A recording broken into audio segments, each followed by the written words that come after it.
அனைத்து சொந்தங்களுக்கு வணங்க. இந்த வீடியோ அப்டேட் எதை பற்றின்னு பார்த்தீங்கன்னா, நம்ம நாடகம் தாங்க நடக்குதுன்னு சொல்லி சொன்னாங்க. அது எந்த ஊருன்னு தானே கேட்குறீங்க. நம்ம நாமக்கல் மாவட்டம் பரமத்தி வேலூர் வட்டம் பில்கில்பாளையம் கிராமம் நல்லங்கவுண்டம்பாளையத்தில் தாங்க இந்த நாடகம் நடக்குது. அப்படி என்ன விசேஷம் தானே கேட்குறீங்க. அருள்மிகு ஸ்ரீ கொங்காளம்மன் திருவிழாவை சிறப்பிக்கும் பொருட்டு இளந்தென்றல் இளைஞர் கலைமன்றம் வழங்கும் அகிலம் போற்றும் 30வது ஆண்டு கலைப்படைப்பாக நாமக்கல் KKSன் கைவனத்தில் உருவான நம்ம பங்காளி 2 என்னும் வாழ்வியல் நாடகம் தாங்க நடக்குது. நடக்கிற தேதி கேட்குறீங்களா, 29/5/2025 வியாழக்கிழமை நைட்டு நடக்குதுங்க.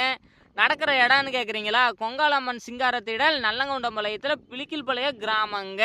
மறந்துடாதீங்க, வருகின்ற 29/5/2025 வியாழக்கிழமை நடக்குதுங்க பங்காளி 2 என்னும் வாழ்வியல் நாடகம். வீடியோ பார்த்த கையோட மறந்துடாம நம்ம மதன் விவசாய யூடியூப் சேனலையும் நம்ம மதன் விவசாய இன்ஸ்டாகிராம் பேஜையும் மறக்காம ஃபாலோ பண்ணிட்டு சப்ஸ்கிரைப் பண்ணிட்டு போங்க சொந்தங்களே. அப்பதான் இது மாதிரி அப்டேட் உங்களுக்கு உடனுக்குடனே கிடைக்கும் சொந்த